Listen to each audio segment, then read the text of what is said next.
આપણે ગૃહિણીઓને હંમેશા મૂંઝવતો એક જ સવાલ હોય છે કે રાત્રે ડિનરમાં શું બનાવવું.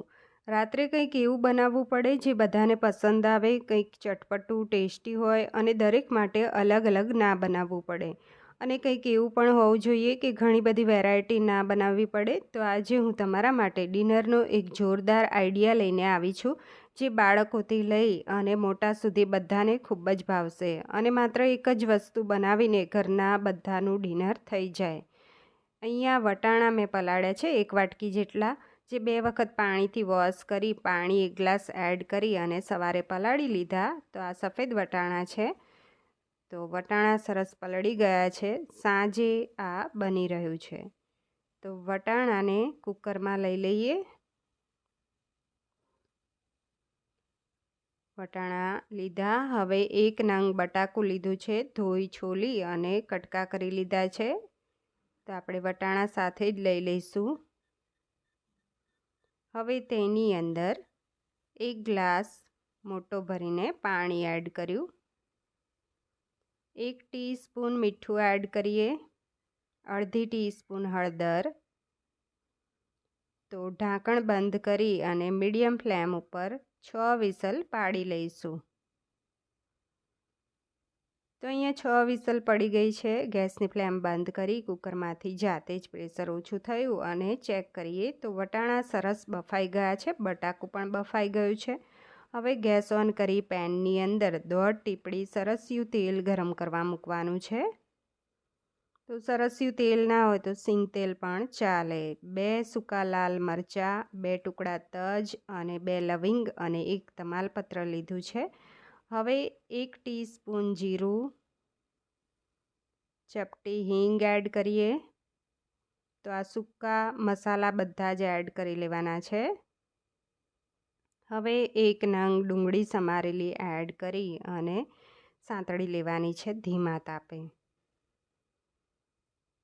તો ધીમા તાપે સતળાઈ જાય અને પછી એની કચાશ દૂર થાય પછી એની અંદર 1 ટેબલસ્પૂન આદું, મરચાં, લસણની પેસ્ટ એડ કરીએ.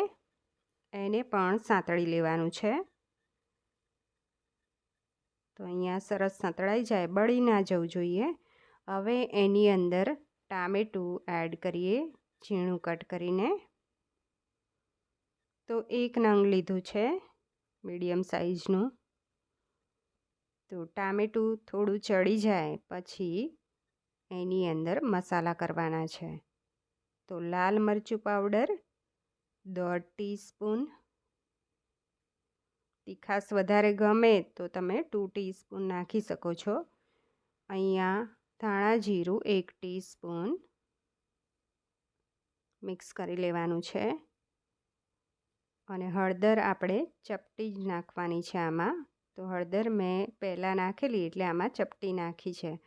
હવે એની અંદર જે બાફેલા વટાણા બટાકા એડ કરી અને અડધી ટીસ્પૂન ફરી મીઠું એડ કરી લેવાનું છે. પહેલાં આપણે બાફવામાં 1 ટીસ્પૂન એડ કરેલું.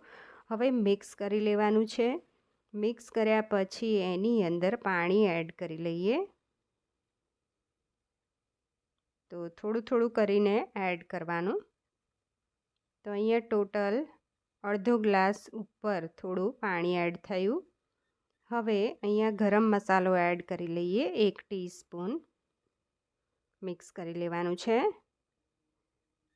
તો આ મિક્સ થઈ જાય પછી એની ઢાંકી અને ધીમા તાપે 5 મિનિટ થવા દેવાનું છે. 5 મિનિટ થઈ ગઈ છે.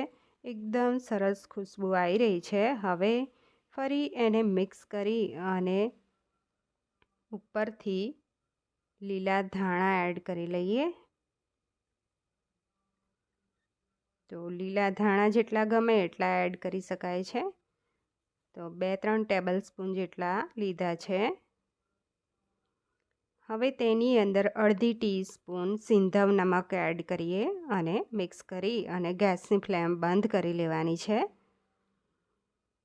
તો હવે ગેસની ફ્લેમ બંધ કરી લેવાની છે અને આ જે વટાણાનું તૈયાર કર્યું છે એ આપણે પહેલાં સર્વિંગ પ્લેટમાં લઈ લઈએ. હવે એની ઉપર ખજૂર આંબલીની ચટણી ઉપરથી કાકડી કટ કરેલી, ડુંગળી સમારેલી, ટામેટાં સમારેલા. હવે અહીંયા મિક્સ ચવાણું લીધું છે, એની જગ્યાએ તમે ચણાચૂર, ગરમ, બુંદી લઈ શકો છો. લીલા ધાણા અને ઉપરથી ચાટ મસાલો સ્પ્રિંકલ કરીએ તો અહીંયા પશ્ચિમ બંગાળની ફેમસ ઘૂઘની તૈયાર છે. ફ્રેન્ડ્સ, આ રેસીપી ખૂબ જ ટેસ્ટી લાગે છે. જરૂરથી ટ્રાય કરજો અને ગમે તો લાઈક, શેર, સબસ્ક્રાઈબ જરૂર કરજો અને કમેન્ટ્સ કરીને જરૂર જણાવજો.